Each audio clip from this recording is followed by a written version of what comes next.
I covered my sister and her fiancé's rent for 8 months, then heard them laughing at Dad's party, saying I was too dumb to know we'd never pay her back. I stayed quiet, cut them off, and a month later they came crying because the landlord was evicting them.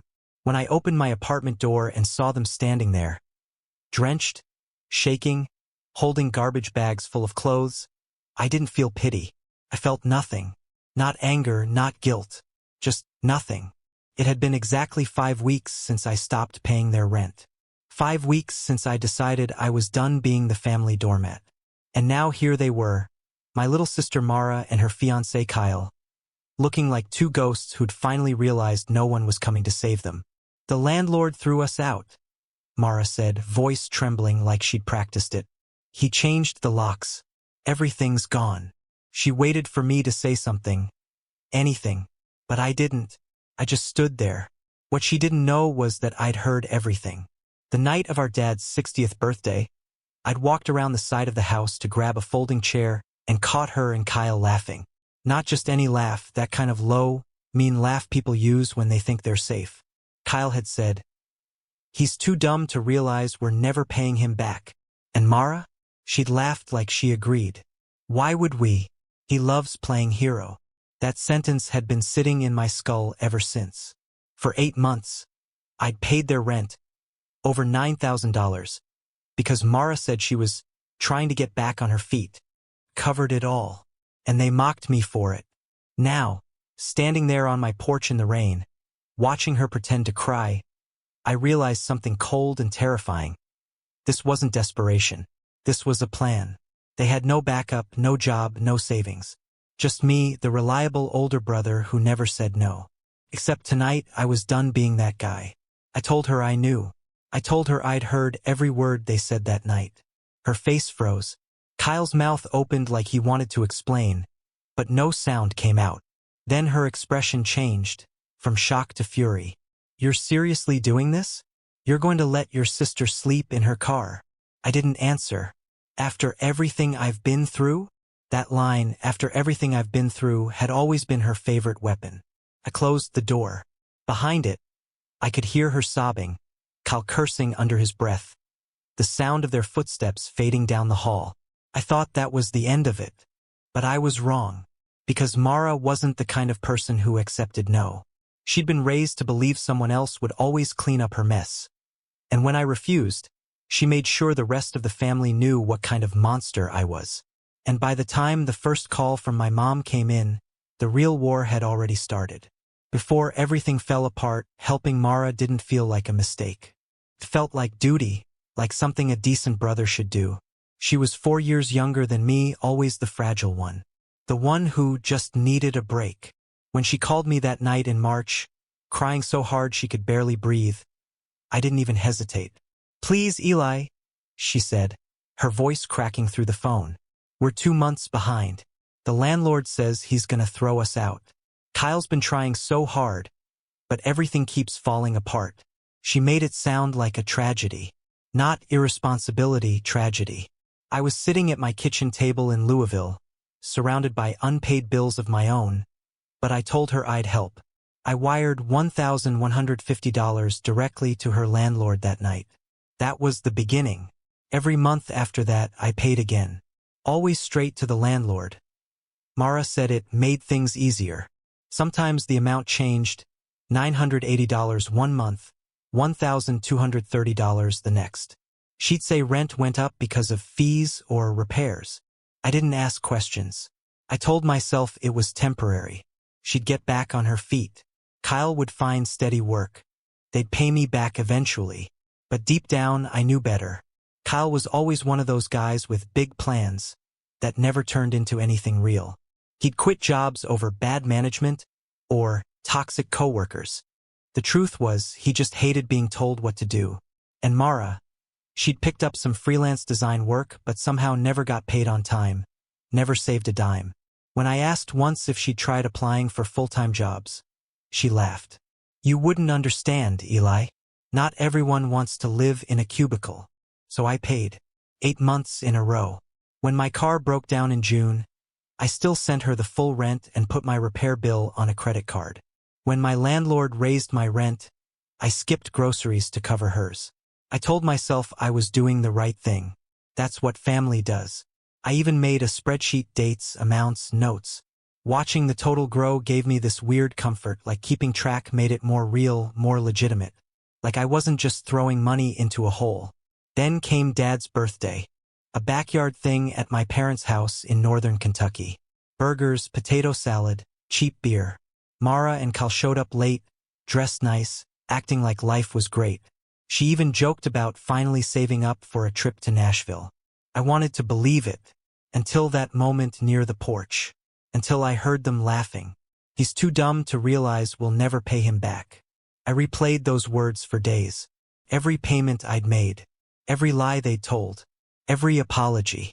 The next morning, I opened my spreadsheet, scrolled through it once, and deleted the entire thing. Then I stopped sending money. For a month, nothing happened. No texts, no calls, no rent reminders. I thought maybe they'd figured it out or found some other sucker to bail them out. But I should have known Mara better than that. Because when she finally came back, it wasn't to apologize. It was to demand.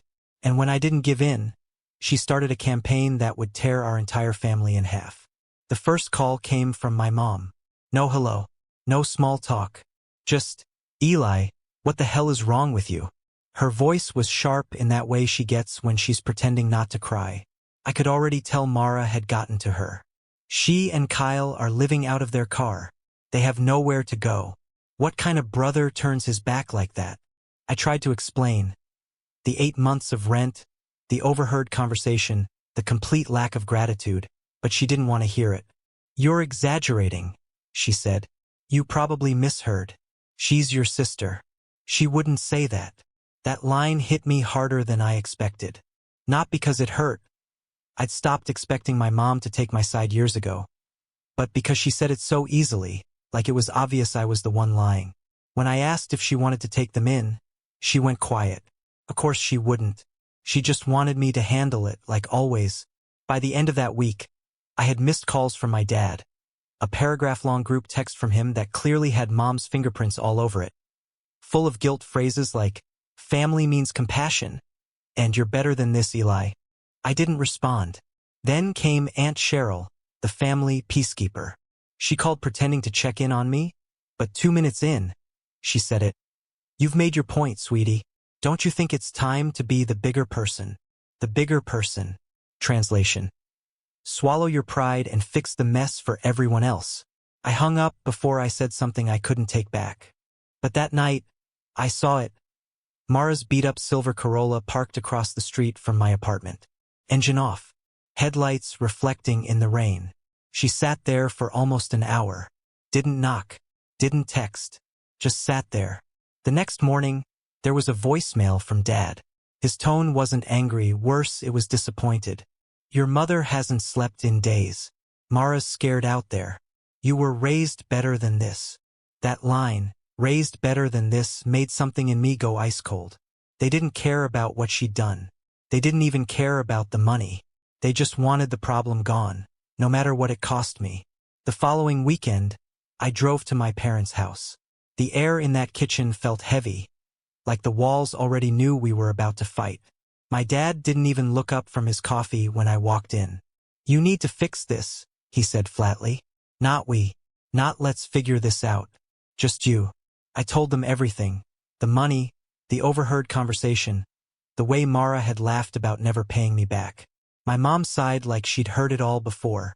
She's fragile, Eli. You know that. That word, fragile, snapped something in me. Mara wasn't fragile. She was manipulative. She'd been using that same excuse since she was 16. I finished my coffee, put the mug in the sink, and told them they could do whatever they wanted, but I was done. That night, Mara texted me, "Hope you're happy. We have nowhere else to go." I stared at the message for a long time before turning my phone off. But I knew this wasn't over. Mara was never the type to disappear quietly.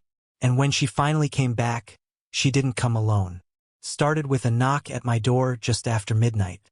I knew before I even looked who it was. When I opened it, my mom was standing there, hair messy, eyes red, holding a Tupperware container like this was a casual visit. Behind her, In the shadows of the porch light, I could see Mara's car parked again across the street. "Can we come in?" my mom asked, but it wasn't really a question. I stepped aside because arguing on the porch at midnight would have drawn the neighbors. She walked straight to my kitchen, put the container down, and turned around with this look like I had broken something sacred. "She's not eating," she said. "She's sick with stress. And you're just ignoring her." I took a breath. "Mom, I'm not." She cut me off. "You were raised to help family. We don't abandon our own." I told her I wasn't abandoning anyone. I was refusing to keep being used. I told her how I'd overheard Mara and Kyle laughing, word for word. My mom didn't deny it. She didn't even look surprised. "She's not like you," she said finally. "She's delicate." That word again. Delicate. Something inside me snapped. "No, she's not delicate. She's manipulative. And you keep covering for her." She just shook her head. "You're being cruel." Then she dropped the first twist. She told me she's pregnant. The words hit like a punch. For a second, I couldn't even breathe. My chest felt like it folded in on itself. Mom kept talking, her voice soft now, pleading. "She's scared, Eli. They were trying to get things together. But the stress. She didn't want to tell you until she knew for sure." I leaned against the counter, trying to process. Pregnant. Was it real? Or just another manipulation? When I didn't answer, she took my silence as guilt. "You can't leave her out there like this. Not when she's carrying." "Stop," I said. "Stop right there." Because deep down, something didn't feel right. The next morning, I texted Mara. "Are you really pregnant?" No answer. 2 hours later, Kyle messaged me from a random number. "We didn't want to tell anyone yet. You made this all worse. You don't even care about your niece or nephew." That confirmed it. She was using it. I didn't reply. But 2 days later, my Aunt Cheryl called, furious. "You heartless piece of work. Your sister's pregnant and living in a car. And you can't even let her shower in your damn house." That's when I realized the full scope of it. Mara had told everyone. Every cousin, every distant relative, every Facebook friend. And just like that, I became the villain. People I hadn't spoken to in years sent me messages. "How can you live with yourself? She's family. You're sitting comfortable while your sister's carrying a child in a car." Every lie, every manipulation, it was working. But the worst part came 3 weeks later, when I found out the truth. Mara wasn't pregnant. She'd lied to everyone. Lied to Mom. Lied to Dad. Lied to the whole damn family. I only found out because Kyle slipped up. Not to me, but to someone else. And when I learned what she was really doing while pretending to be homeless and pregnant, the whole story shifted into something darker than I'd ever imagined. The truth came from someone I never expected, Lena, one of Mara's old co-workers from her brief stint at a design agency in Covington. She messaged me on Facebook one night. "Hey, Eli, I don't know if I should be telling you this, but Mara's been crashing with some guy named Troy. He's not Kyle." I froze. Troy. The name meant nothing to me, but Lena said he was one of Kyle's friends. Apparently, while everyone thought Mara and Kyle were living in their car, they were actually staying at Troy's place, using his apartment address to collect money from family friends who'd been guilted into helping the pregnant sister. They'd raised over $3,000 in a month through cash apps and donations. That's when it hit me. The pregnancy wasn't just a lie. It was a con. I sat there staring at the messages, shaking.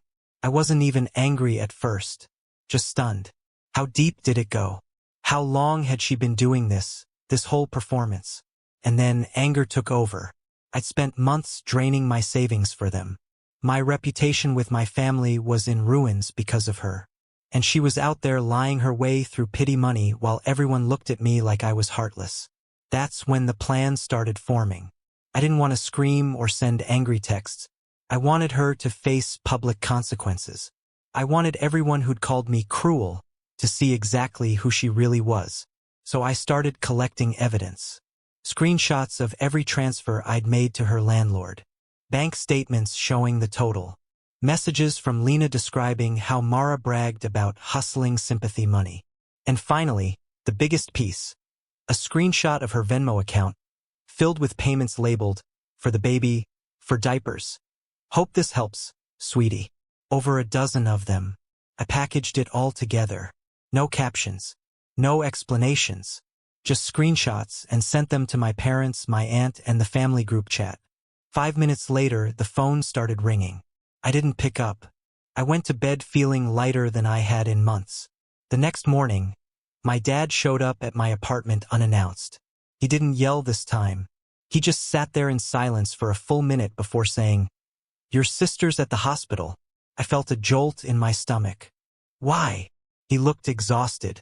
Kyle tried to kill himself last night. He left a note. Said he couldn't take the guilt anymore. For a few seconds, I couldn't speak. Dad went on. He's stable now, but Mara's a wreck. She said you exposed her, that everyone hates her, and now look what's happened. I didn't know what to feel. Part of me wanted to scream that it wasn't my fault, that they did this to themselves. But another part of me, the part that still remembered changing Mara's diapers, driving her to school, felt cold and sick. I didn't go to the hospital. Not then. Instead, I sat on my couch, staring at my phone, replaying everything. Had I gone too far? Or had I finally done what no one else had the guts to do? Hold her accountable? By the end of that week, I found out the part no one else in the family knew yet. The thing that turned all my guilt into pure, focused rage. Kyle's suicide note wasn't a real one. It wasn't even written by him. Mara had written it. I didn't believe it at first. When Lena called me again a few days later, her voice was shaking. Eli, there's something else. I think you need to know. She told me that Kyle had confided in one of their mutual friends after he was released from the hospital. The truth came out fast and ugly. He hadn't written the note. Mara had. She'd forged his handwriting, staged the entire attempt, and called 911 herself, timing everything so that the paramedics arrived just as Kyle regained consciousness. It was supposed to be a cry for sympathy, one that would drag me back into the picture, make the family feel sorry for her again. But something went wrong. She gave him too many pills. The attempt she planned to fake nearly became real. That detail stuck in my throat like glass. Kyle had tried to leave her afterward, said he couldn't take the manipulation anymore, but she threatened to ruin him if he did. Told him she'd tell everyone he'd abused her. And the worst part? She had proof. A few days before everything blew up, Mara had texted him repeatedly, baiting him into angry replies. Then she'd screenshotted them, edited timestamps, and sent them to Mom, claiming Kyle had emotionally terrorized her. When I heard that, everything clicked into place, the fake pregnancy, the fake suicide, the pity campaign. It wasn't about survival. It was about control. She didn't want help. She wanted power. Power over me, over Kyle, over everyone who dared to see her clearly. That night, I sat at my desk and opened the old folder I'd made months earlier. The one where I'd stored every receipt, every message, every wire transfer. I stared at it for hours, thinking about deleting everything, letting it go. But the more I thought about it, the more I realized this wasn't just about me anymore. Kyle had nearly died because of her. I wasn't the only one she'd broken down piece by piece. So I reached out to him. First, he ignored me. Can't blame him, he thought I'd exposed them to be cruel. But eventually he texted back. You were right. I should have left her months ago. We met at a diner off I-71, both of us looking like we hadn't slept in weeks. He looked hollow, smaller than I remembered. She told me you ruined her life, he said, staring into his coffee. Now I know she was just trying to keep me scared. Then he showed me something that made my stomach turn. Screenshots of Mara's messages after the hospital. She wasn't remorseful. She was furious that her plan had failed. You were supposed to make him feel guilty, not wake up. Now he's never going to help us again. You've destroyed everything. Every line was like a punch. That's when Kyle told me something that changed everything. He'd found an external hard drive at Troy's place, the guy she'd been staying with. Inside were voice memos, drafts of messages, and even a list titled Sympathy Angles. Underneath it, pregnancy, use if Eli cuts off money, suicide attempt, last resort, abuse narrative backup story. My sister had planned every single thing. Kyle slid the hard drive across the table. Do what you want with it. I'm done. I didn't say much, just nodded. But in my head, a switch flipped. Because now, for the first time, I wasn't guessing. I had proof. And if she wanted to manipulate the world into believing she was the victim, I was about to show everyone the monster she really was. It took me weeks to understand why she did it. Why Mara went so far, past every line, every boundary, every shred of decency. It wasn't about money. It wasn't even about me. It was about control. After Kyle gave me the hard drive, I spent nights going through every file. Most of it was chaotic, half-written journal entries, drafts of texts, recordings where she'd talked to herself. But one folder, buried deep, was titled Reasons. There were only 3 audio files inside. I listened to the first one. Her voice was calm, too calm. People think I'm broken. I'm not. I just learned early that if you're the one bleeding, people don't ask questions. They just hand you bandages. My hands went cold. Eli's always been the favorite, the dependable one. He doesn't even realize it. They love him because he never needs saving. So I became the opposite, the one they had to fix. It worked. I paused the audio, just staring at my screen. I felt sick. She'd been doing this since we were kids, playing the helpless one because it guaranteed attention. It wasn't an accident. It was a strategy. I played the second recording. If he ever stops helping, I'll make sure everyone sees him the way he really is. Cold, selfish, ungrateful. The kind who leaves family behind. They'll believe me. They always do. My stomach twisted. She wasn't fragile. She was deliberate. Every tear, every plea, every crisis. Rehearsed. And then the third recording. Her voice was lower this time, like she was whispering to herself. When people stop caring, that's when you remind them who you are. You remind them what happens when they walk away. It wasn't grief. It wasn't desperation. It was a warning. That was the moment it finally sank in. My sister didn't just want help. She wanted obedience. From everyone. Me, Kyle, Mom, Dad, even strangers online. If someone stopped feeling sorry for her, she'd create a new disaster to reel them back in. An illness, a breakup, a fake pregnancy, a suicide attempt. Anything to keep herself in the center of everyone's life. She wanted to be the sun, and she didn't care who got burned. I realized something else too. Mom's obsession with calling her delicate wasn't love. It was fear. Mom knew what Mara was capable of. She just never admitted it out loud. And maybe that's what terrified me most. Mara didn't see what she did as evil.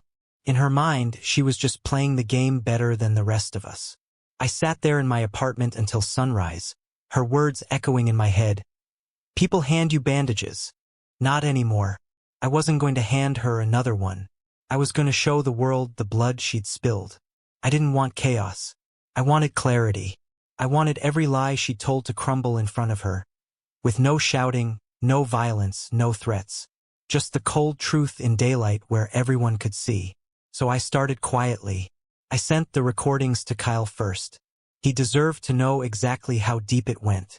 He listened to all 3 files, and by the next morning, he texted me, "I'm done hiding. I'll back you up."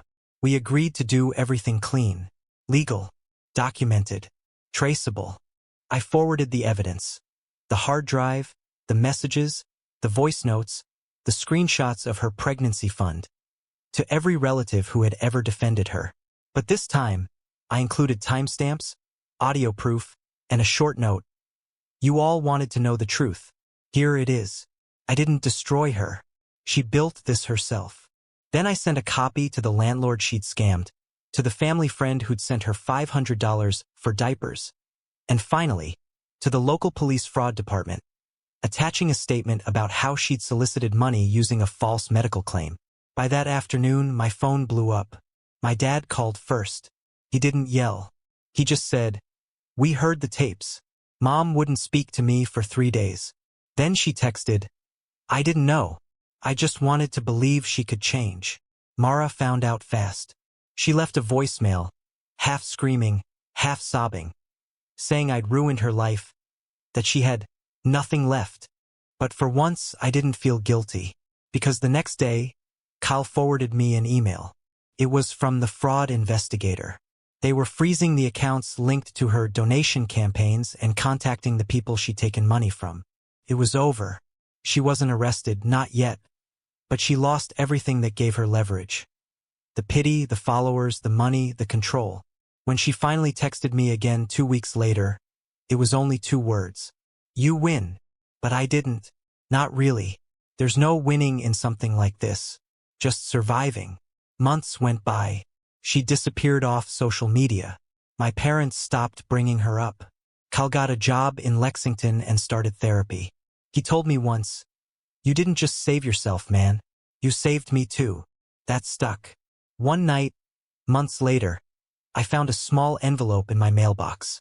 No return address. Just my name written in Mara's handwriting. Inside was a folded note. "I don't expect forgiveness, but for the first time in my life, I'm working. I'm actually working. I guess I had to lose everything to learn what you already knew." There was a crisp $10 bill taped to the bottom. Nothing else. I didn't cry. I didn't respond. I just sat there on my porch, staring at it until the sun came up. Because that wasn't an apology. It was something better. Proof that she was finally feeling what I had all along. The weight of her own actions. That night, I took the hard drive, the receipts, the screenshots, all of it, and locked them in a small box in my closet. A reminder, not of revenge, but of freedom. For the first time in years, the air in my apartment felt light again. Quiet.